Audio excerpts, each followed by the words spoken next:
Hello student, welcome back to our biology class. Students, अपन ने start कर रखा था अपना जेनेटिक्स। ठीक है, तो जेनेटिक्स के अंदर अभी तक अपन क्या कुछ स्टडी करके आए हैं। जेनेटिक्स के अंदर सबसे पहले अपन ने स्टडी किया था मेंडल के जो अपने इनहेरिटेंस के जो लॉ दिए थे मेंडल ने, उनके बारे में। ठीक है, monohybrid cross, dihybrid cross, मतलब जो मेंडल के आनुवांशिकता से रिलेटेड जो उसने एक्सपेरिमेंट किए थे पाइसम सेटाइलम के ऊपर, मटर के प्लांट के ऊपर, उसके बारे में अपन ने डिस्कस किया था। देन उसके बाद में जो अपन ने स्टार्ट किया था वो क्या था, अपने क्रोमोसोमल अबनॉर्मलिटीज थी। ठीक है, गुणसूत्रीय विकृतियों के बारे में अपन ने स्टडी किया था। तो सारी की सारी अपनी गुणसूत्रीय अबनॉर्मलिटीज आ चुकी थी, जिसके अंदर अपने ऑटोसोमल या फिर अपने जो सेक्स क्रोमोसोम जो होते हैं उन दोनों से रिलेटेड किस प्रकार की कौन सी डिसीज मानव में होती हैं, सिंड्रोम कौन से हो जाते हैं, उनके बारे में अपन ने स्टडी किया था। देन लास्ट में अपन ने स्टडी किया था कि जो सेक्स लिंकेड इनहेरिटेंस जो होती है, मतलब जो लिंग सहलगन वंशागति क्या होती है, किस प्रकार से कलर ब्लाइंडनेस, वर्णांतता, haemophilia, sickle cell anaemia, phenylketonuria, विभिन्न प्रकार की डिसीज इनकी वंशागति होती है। इन सब पॉइंट्स के ऊपर अपन ने डिस्कस कर लिया था। आज अपनी जेनेटिक्स का लास्ट चैप्टर है म्यूटेशन। ठीक है, म्यूटेशन जिसको अपन बोलते हैं उत्परिवर्तन। नॉर्मली इसके बारे में थोड़ा सा इंट्रोडक्शन आप पहले भी ले चुके होंगे, 11th क्लास में शायद उत्परिवर्तन के बारे में आपने पढ़ा होगा, जूलॉजी के अंदर आया था मेरे ख्याल से। ठीक है, तो स्टूडेंट अपना जो म्यूटेशन होता है, म्यूटेशन भी जेनेटिक्स का ही एक टॉपिक होता है। ठीक है, आनुवांशिकी से रिलेटेड अपना ये टॉपिक होता है। हम डिटेल से इस चीज को देखेंगे कि म्यूटेशन किस प्रकार से होता है, म्यूटेशन के क्या कुछ इफेक्ट होते हैं अलग अलग ऑर्गेनिज्म के ऊपर, इन सब के ऊपर अपन डिस्कस करेंगे। और म्यूटेशन का जो अपना चैप्टर है उत्परिवर्तन, अपनी जूलॉजी की इस बुक का लास्ट चैप्टर है। ठीक है, तो सबसे पहले अब इसकी डेफिनेशन पर बात कर लेते हैं। स्टूडेंट, आखिर म्यूटेशन उत्परिवर्तन होता क्या है?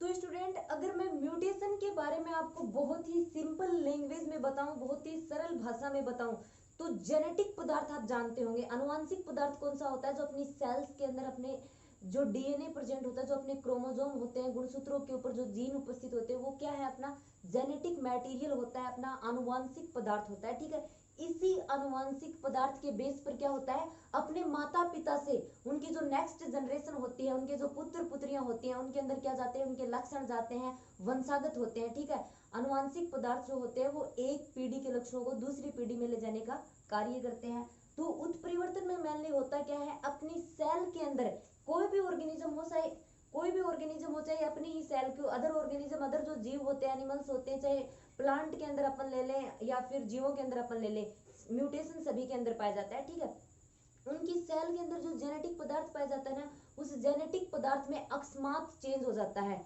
ठीक है, और वो चेंज क्या होते हैं? वंशागत होते हैं। जेनेटिक मटेरियल में चेंज हो जाता है, आनुवांशिक पदार्थ जो होता है उसमें चेंज आ जाते हैं अकस्मात, और वो फिर जो चेंज होता है जेनेटिक मटेरियल में, वो क्या हो जाता है? वो अगली पीढ़ी में वंशागत हो जाता है। उसको अपन क्या बोलते हैं? उसको अपन उत्परिवर्तन या फिर म्यूटेशन बोलते हैं। अब स्टूडेंट, जो म्यूटेशन होता है ना, वो मतलब अपना जो एनवायरमेंट है, अपनी जो नेचर है, अपनी प्रकृति में म्यूटेशन की प्रोसेस होती रहती है, बट क्या होता है कि अपने को पता नहीं चल पाता है। ठीक है, म्यूटेशन जो होता है वो धीरे धीरे होता है, कई बार अकस्मात चेंज जो होता है वो जल्दी भी हो जाता है, लेकिन अपने को पता कब चलता है? जब ये प्रभावी रूप से होता है म्यूटेशन का, तब अपने को पता चलता है जब इसका प्रभावी इफेक्ट अपने को दिखाई देता है। अप्रभावी रूप से जब ये होता है तब अपने को पता नहीं चलता है। और अगर अपन बात करें ना, म्यूटेशन का ही ये इफेक्ट होता है कि अचानक मतलब एक स्पीसीज से दूसरी स्पीसीज, एक जाति से दूसरी जाति का भी विकास हो जाता है। ठीक है, अब अपन सबसे पहले इस वर्ड पर, इसकी थोड़ी डिस्कवरी पर अपन स्टडी कर लेते हैं। उत्परिवर्तन जो अपना इस शब्द है, सबसे पहले इसका यूज किसने किया था? ह्यूगो डिवरीज एक साइंटिस्ट था, सबसे पहले उसने यूज किया था। ठीक है, उत्परिवर्तन का अध्ययन जो था सबसे पहले किसने किया था? ह्यूगो डिवरीज एक साइंटिस्ट था। ह्यूगो डिवरीज ने सबसे पहले क्या किया था? उत्परिवर्तन का अध्ययन किया था। किसके अंदर किया था? प्रिमरोज के अंदर। ठीक है, कब किया था? 1901। ठीक है, 1901 में प्रिमरोज जो था उसके ऊपर अध्ययन करके ह्यूगो डिवरीज ने सबसे पहले उत्परिवर्तन के बारे में बताया था। मॉर्गन एक अलग साइंटिस्ट था, मॉर्गन ने भी उत्परिवर्तन का अध्ययन किसके ऊपर किया था? ड्रोसोफिला के ऊपर किया था। अब स्टूडेंट, अपन उत्परिवर्तन के अगर प्रकार की बात करें तो उत्परिवर्तन कितने प्रकार का होता है? उत्परिवर्तन दो प्रकार का होता है। फर्स्ट क्या है अपना? जीनी उत्परिवर्तन। सेकंड है अपना गुणसूत्रीय उत्परिवर्तन।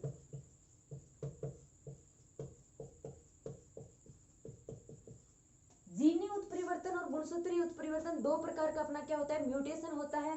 अब जीनी म्यूटेशन और क्रोमोसोमल म्यूटेशन, इनके नाम से स्पष्ट हो रहा है। जीनी म्यूटेशन में क्या होगा, जीन की स्ट्रक्चर में परिवर्तन आ जाएगा, जीन की जो संरचना होगी वो बदल जाएगी। मेनली होता क्या है, जब अर्धसूत्री विभाजन होता है, अर्धसूत्री विभाजन के दौरान जब डीएनए का रेप्लिकेशन हो रहा होता है, डीएनए का रेप्लिकेशन का क्या मतलब होता है, डीएनए रेप्लिकेशन मतलब डीएनए का अपने सामान्य दूसरे स्ट्रैंड का फॉर्मेशन करता है, अपने सामान्य दूसरे डीएनए फ्रेगमेंट का फॉर्मेशन करता है, वो होता है रेप्लिकेशन, जिसको हिंदी में अपन बोलते हैं प्रतिकृतिकरण। मतलब डीएनए के द्वारा अपने ही समान दूसरा डीएनए बनाना क्या कहलाता है, अपनी कॉपी बनाना, अपनी जीरोक्स बनाना, वो क्या होता है, डीएनए रेप्लिकेशन होता है। तो मेनली जब अर्धसूत्री विभाजन होता है तब डीएनए का जब रेप्लिकेशन हो रहा होता है, तब डीएनए के रेप्लिकेशन जो होता है वो नॉर्मल प्रक्रिया होती है, कोई त्रुटि नहीं होती उस कंडीशन में, बट रेयर चांसेस होते हैं कि उस जो रेप्लिकेशन की प्रोसेस होती है उसके जीनी स्ट्रक्चर में कुछ चेंजेस आ जाते हैं। डीएनए किसका बना होता है, ये सब आपको पता होगा। डीएनए किनका बना होता है, नाइट्रोजनी क्षार युग्म पाए जाते हैं डीएनए में, गुणसूत्र होते हैं, जीन प्रेजेंट होते हैं, ठीक है। प्यूरिन, पिरामिडिन, ये पढ़ा हुआ ना, एडेनिन थाइमिन के साथ जुड़ा होता है, थाइमिन साइटोसिन के साथ, गुआनिन जो होता है वो, ये आपने पढ़ा हुआ होगा ना, एडेनिन के अंदर अपने नाइट्रोजनी क्षार उपस्थित होते हैं, प्यूरिन और पिरामिडिन। तो अपना जो ये जीनी उत्परिवर्तन होता है, जीनी म्यूटेशन में क्या होता है, अपने डीएनए के ऊपर जो ये नाइट्रोजनी क्षार पाए जाते हैं, प्यूरिन और पिरामिडिन, इनके जो क्रम होता है नाइट्रोजनी क्षारों का, इनका क्रम चेंज हो जाता है, ठीक है। मेनली जो जीनी म्यूटेशन होता है वो कौन सा म्यूटेशन होता है, जीन म्यूटेशन वो होता है, या फिर जीनी उत्परिवर्तन वो होता है जब जीन की स्ट्रक्चर में अकस्मात चेंज आ जाते हैं और वो वंशागत हो जाते हैं अगली पीढ़ी के अंदर।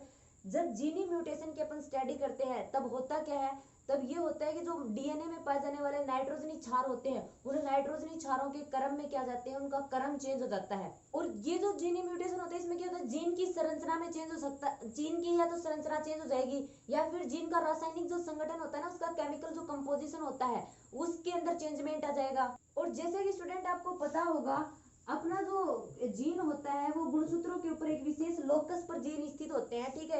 एक विशेष लोकस पर जीन क्या होते हैं, क्रोमोसोम के ऊपर, गुणसूत्रों के ऊपर पाए जाते हैं। अतः इसलिए इनको क्या बोला जाता है, जो अपने जीन उत्परिवर्तन होते हैं उनको अपन क्या बोलते हैं, बिंदु उत्परिवर्तन भी बोलते हैं, पॉइंट म्यूटेशन, क्योंकि अपने जीन जो होते हैं वो एक विशेष बिंदु पर, एक विशेष लोकेशन पर पाए जाते हैं क्रोमोसोम के ऊपर।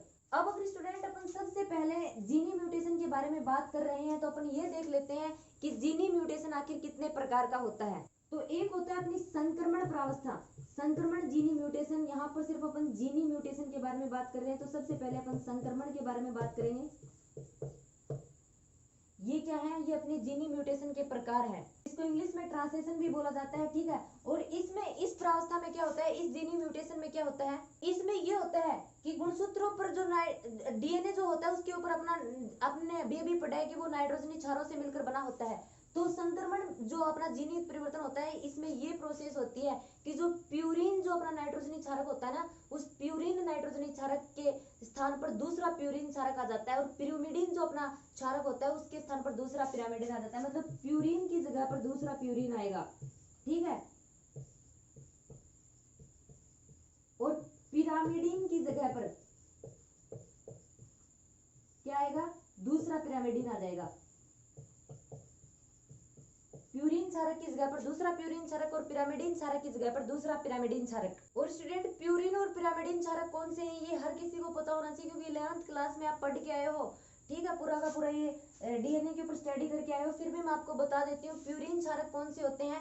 एडेनिन और गुआनिन अपने प्यूरिन होते हैं, ठीक है। एडेनिन और जो गुआनिन होते हैं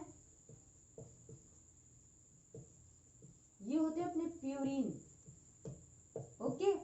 एडेनिन को ए से लिखते हैं, गुआनिन को जी से लिखते हैं।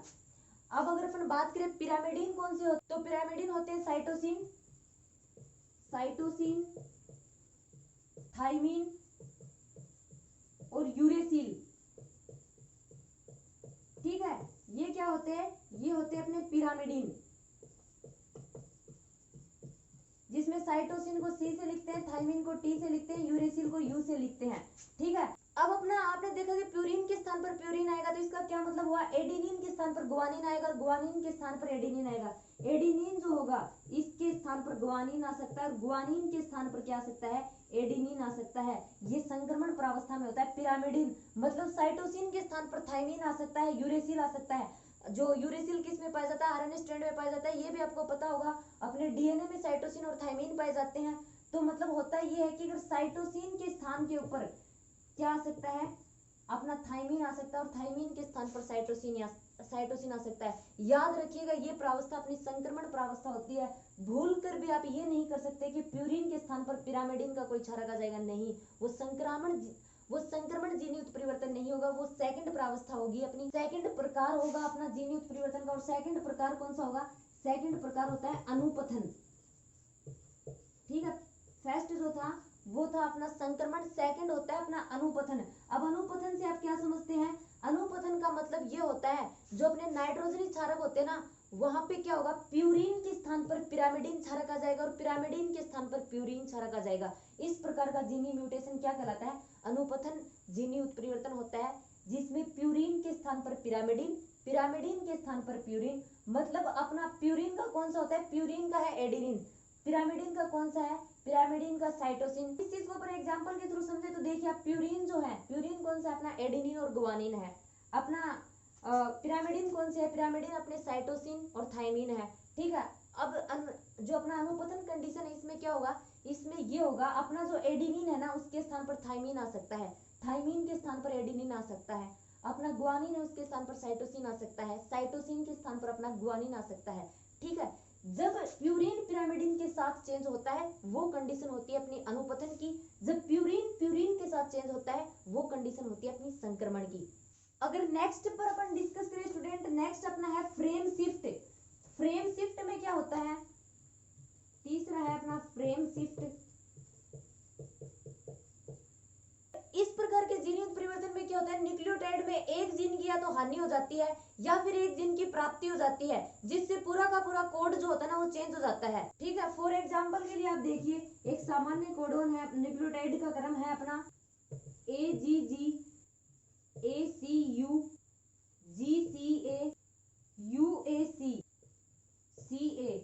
एक न्यूक्लियोटाइड का अनुवाद होता है, तो मान लीजिए A है, इसका अनुवाद हो रहा है प्लस A, तो अब ये कंडीशन क्या होगी, अब इस प्रकार से आगे प्रोसेस चलती रहेगी, CGA, ये तीनों हो जाएंगे GGA, अब ये तीनों हो जाएंगे CUG, अब ये तीनों हो जाएंगे AUAC, सॉरी AUA, अब ये तीनों हो जाएंगे CCA, ठीक है। मतलब इसका अब एक अनुवाद प्लस होने से क्या हो गया, पूरा का पूरा एक कोडोन चेंज हो गया है न्यूक्लियोटाइड का, ठीक है। इसी प्रकार से अगर एक माइनस में कर देते हैं तो ये घटते हुए क्रम में चलेंगे, ठीक है, ये घटते हुए क्रम में चलेंगे, तब भी क्या हो जाएगा, पूरा का पूरा जो क्रम होगा वो चेंज हो जाएगा। अगर अपन नेक्स्ट म्यूटेशन की बात करें, नेक्स्ट म्यूटेशन है अपना अप्रायक, अप्रायक जिसको क्या बोलते हैं, जिसको मिससेंस भी बोलते हैं इंग्लिश में। और इसमें क्या होता है, इसमें ये होता है कि जो न्यूक्लियोटाइडों का प्रतिस्थापन होता है ना, उस न्यूक्लियोटाइडों के प्रतिस्थापन के फलस्वरूप एक जो अपना एमिनो अम्ल होता है उसके स्थान पर दूसरा एमिनो अम्ल आ जाता है। और इस चीज को अपन बहुत ही अच्छे तरीके से अपने नेक्स्ट वीडियो में समझ के आए हैं। अपन ने क्या पढ़ा था, अपन ने पढ़ा था sickle cell anaemia. Sickle cell anaemia के अंदर उसकी स्ट्रक्चर किस प्रकार से चेंज हो जाती है, आरबीसी की पढ़ के आए ना। जो छठा एमिनो अम्ल होता है अपना ग्लूटेमिक अम्ल, ग्लूटेमिक अम्ल के स्थान पर क्या आ जाता है, वेलिन आ जाता है, ठीक है, जिस वजह से क्या हो जाता है, सिकल सेल एनीमिया होता है। तो यही कंडीशन होती है, इसमें अनुवांशिक कोड जो होता है उसमें एक एमिनो अम्ल का स्थान दूसरा एमिनो अम्ल ले लेता है, ओके। अगर नेक्स्ट अपन देखें निरर्थक में क्या होता है, इसमें क्या होता है कि इसमें अनुवांशिक कोड में क्या होता है, पूरा का पूरा जो अनुवांशिक कोड होता है ना उसका जो रास्ते में ही कोई निरोधक कोड अगर बन जाता है, कोई स्टॉप कोडोन अगर बन जाता है, तो फिर प्रोटीन का फॉर्मेशन नहीं हो पाता है। निरोधक कोडोन कौन से होते हैं, आरंभन कोडोन कौन से होते हैं, लास्ट ईयर अनुवांशिक कूट अपन पढ़ के आए थे, उनके अंदर सारे के सारे दे रखे थे। और अगर उनके अंदर नहीं भी दे रखे थे ना, अगर आपने नहीं देखे, वैसे तो दे रखे थे उन्होंने, बट अपने इस लेसन में दोबारा से दे रखे हैं, तो इस बार फिर से पढ़ने पड़ेंगे आपको। स्टॉप कोडोन कौन से होते हैं, आरंभन कोडोन कौन से होते हैं, ठीक है।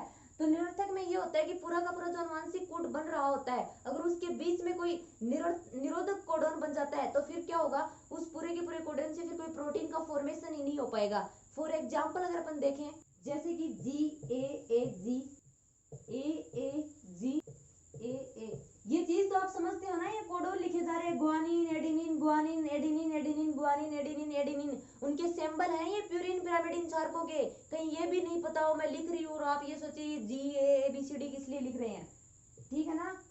अब आगे अपन देखें फॉर्मेशन अगर इस कोडोन से होता है तो GAA, ठीक है। अब इसमें क्या होगा, UAA, अगर लास्ट ईयर का किसी को याद है तो UAA अपना क्या होता है, निरोधक कोडोन होता है, ठीक है, स्टॉप कोडोन होता है। तो इस प्रकार अपना जो ये अनुवांशिक कोड है जो इस प्रकार से चेंज हो गया है, जिसके रास्ते में ही निरोधक कोड का फॉर्मेशन हो गया UAA। अब इससे किसका फॉर्मेशन नहीं हो सकता, इससे प्रोटीन का फॉर्मेशन नहीं हो सकता, ठीक है। ये थे अपने जीनी म्यूटेशन, जीनी उत्परिवर्तन। अब अगर अपन बात करें जीनी उत्परिवर्तन के कुछ फीचर्स की, कुछ विशेषताओं की, तो अपने जीनी उत्परिवर्तन जो होते हैं वो पूर्ण रूप से अनिश्चित होते हैं, कोई भी मतलब उनकी निश्चितता नहीं पाई जाती है। और अपना जीनी म्यूटेशन जो होता है वो हमेशा एक ही दिशा में होता है, ठीक है, और कोई विशेष टाइम भी नहीं होता है, उसका कोई विशेष समय भी नहीं होता है कि कब जीनी म्यूटेशन होगा, मतलब बिना किसी पूर्वानुमान के ये कंप्लीट होते हैं। म्यूटेशन जो अपने जीनी म्यूटेशन होते हैं इनका कोई पूर्वानुमान नहीं होता है। इनमें कुछ म्यूटेशन जो होते हैं वो अपने प्रभावी हो सकते हैं, कुछ म्यूटेशन जो हो सकते हैं वो कुछ जीनी म्यूटेशन अप्रभावी भी हो सकते हैं। और अगर एक मेन पॉइंट पर जीनी फीचर्स के मैं आपको बताऊं तो मतलब ये है कि आज किसी ऑर्गेनिज्म के अंदर जो जीन की जो स्ट्रक्चर है ना वो किसी न किसी टाइम में उसके मूल जीन के म्यूटेशन से बनी है। आज अपने बॉडी के अंदर कोई जीनी स्ट्रक्चर है तो वो जाहिर सी बात है अपने मूल पहले के जो अपनी पीढ़ियां थी, पहले के जो अपने जनरेशन थी, उनके अंदर धीरे धीरे म्यूटेशन होते हुए अपने पास ये जीनी स्ट्रक्चर आई है। ऐसा नहीं कि अपने अंदर जो जीनी स्ट्रक्चर थी वो अपने कई वर्षों पहले अपने पूर्वजों में भी वही जीनी स्ट्रक्चर थी, नहीं, धीरे धीरे इनमें चेंज होते रहते हैं। और अगर म्यूटेशन की बात अपन करें ना तो ज्यादातर म्यूटेशन, जितने भी म्यूटेशन होते हैं उनमें ज्यादातर म्यूटेशन जो होते हैं वो हानिकारक होते हैं, क्योंकि म्यूटेशन का कुछ भी भरोसा नहीं है। जीन के जीनी स्ट्रक्चर में अगर चेंज हो जाती है, उसका आनुवांशिक पदार्थ अगर चेंज होता है तो इसका कुछ भी अंदाजा नहीं लगा सकते कि उस ऑर्गेनिज्म की, उस जीन की किस प्रकार की प्रवृत्ति हो सकती है, क्या कुछ हो सकता है। ये बहुत ही विनाशात्मक भी हो सकता है हर किसी के लिए, नेचर के लिए भी। अब इसमें देखिए प्रभावी जीन जो होते हैं, प्रभावी जीन म्यूटेशन जो होते हैं ना, उसकी वजह से क्या हो जाता है, सेल जो होती है उसकी डेथ हो जाती है, सेल की मृत्यु हो जाती है, क्योंकि सेल के अंदर ही पाया जाता है अपना जेनेटिक पदार्थ, उसी के अंदर अपना जीन प्रेजेंट होता है। तो प्रभावी म्यूटेशन के कारण क्या हो जाता है, सेल की डेथ हो जाती है, जिस वजह से क्या होता है अपने जो प्रभावी उत्परिवर्तन जो होते हैं ना वो समाप्त हो जाते हैं, और अप्रभावी म्यूटेशन के कारण सेल की डेथ नहीं होती है। और फिर जो ये म्यूटेशन होते हैं, जो अप्रभावी म्यूटेशन होते हैं, लंबी अवधि तक बने रहते हैं। अब स्टूडेंट अगर अपने छोटे से पॉइंट के ऊपर और डिस्कस कर लेते हैं, फिर अपना जीनी म्यूटेशन कंप्लीट हो जाएगा। छोटी सी बात है, जीन उत्परिवर्तन को प्रभावित करने वाले कारकों के बारे में मैं अगर आपको बताऊं तो जीन जो म्यूटेशन होता है इसको बहुत से कारक जो होते हैं प्रभावित करते हैं, बहुत से फैक्टर उसको इफेक्टेड करते हैं, जिसमें से कुछ फैक्टर का, कुछ जो कारक होते हैं उनका यूज कृत्रिम रूप से म्यूटेशन करवाने के लिए भी यूज में लिया जाता है। सर्वप्रथम म्यूटेशन का प्रयोग जो मुल्लर था ना, उस मुल्लर ने 1927 में ड्रोसोफिला पर किया था, ठीक है। ड्रोसोफिला पर म्यूटेशन का इफेक्ट देखा था, और ये म्यूटेशन का इफेक्ट देखने के लिए कौन सी उत्परिवर्तन कारक का उसने यूज किया था, एक्स किरणों का यूज किया था, ठीक है। एक्स किरणों का यूज करते हुए ड्रोसोफिला में म्यूटेशन को देखा था कि किस प्रकार से क्या कुछ होता है इसके अंदर, इसके जीनी स्ट्रक्चर के अंदर। और मुल्लर के द्वारा जो ये एक्सपेरिमेंट ड्रोसोफिला के ऊपर किया गया था ना, मैंने पहले भी बताया था, ड्रोसोफिला जो है ना वो अपना एक्सपेरिमेंट की दृष्टि से बहुत ही अच्छा एक ऑर्गेनिज्म है। मैंने रीजन भी बताया था आपको कि क्यों है, ठीक है। अब जो मुल्लर ने अपने एक्सपेरिमेंट किए थे ड्रोसोफिला के ऊपर, ये बहुत ज्यादा महत्वपूर्ण साबित हुए थे, इसके लिए मुल्लर को नोबेल पुरस्कार से भी सम्मानित किया गया था। अब देखिए, चाहे एक्स किरणें हो या फिर टेम्परेचर हो या फिर कितने भी मतलब फैक्टर हो जो उत्परिवर्तन को, म्यूटेशन को प्रभावित करते हैं, उन कारकों को अपन क्या बोलते हैं, उन कारकों को बोला जाता है उत्परिवर्तन जन, ठीक है। उत्परिवर्तन जन अपन किनको बोलते हैं, जिन कारकों के द्वारा म्यूटेशन संभव हो पाता है उनको बोला जाता है उत्परिवर्तन जन, या फिर उनको इंग्लिश में बोलते हैं म्यूटेजन। अब म्यूटेशन या फिर उत्परिवर्तन जन कौन कौन से होते हैं, नॉर्मल सी बात है, हर बार डीएनए वगैरह में आपको पढ़ने को मिल जाता है। जो अल्ट्रावायलेट किरणें होती हैं, जो अल्ट्रावायलेट रेज होती है ना, वो भी उत्परिवर्तन का कारण बनती है। रेडियोधर्मी जो अपने पदार्थ होते हैं, उन रेडियोधर्मी जो पदार्थों से निकलने वाली अल्फा, बीटा, गामा जो रेज होती हैं वो भी उत्परिवर्तन का, म्यूटेशन का कारण होती हैं। प्रोटॉन, न्यूट्रॉन ये जो होते हैं ये भी म्यूटेशन का कारण होते हैं। कुछ अलग अलग प्रकार की गैसें पाई जाती है, जैसे मस्टर्ड गैस, एक्टिनोमाइसिन डी गैसें, इस प्रकार अलग अलग प्रकार की गैसें पाई जाती है। कुछ केमिकल पदार्थ भी पाए जाते हैं जो क्या करते हैं, उत्परिवर्तन का कारण बनते हैं, और वो पदार्थ जो उत्परिवर्तन का कारण बनते हैं उत्परिवर्तन जन कहलाते हैं। कई बार जो अपना टेम्परेचर जो होता है, तापमान जो होता है, वो भी म्यूटेशन का कारण बन जाता है, टेम्परेचर में वृद्धि जब होती है तो उस वजह से भी म्यूटेशन जो होते हैं वो हो सकते हैं सेल के अंदर। तो स्टूडेंट ये तो था जीनी म्यूटेशन के ऊपर अपना जो है ये टॉपिक पूरा कंप्लीट हो चुका है। नेक्स्ट वीडियो के अंदर अपन डिस्कस करेंगे गुणसूत्रीय म्यूटेशन किस प्रकार से कंप्लीट होता है।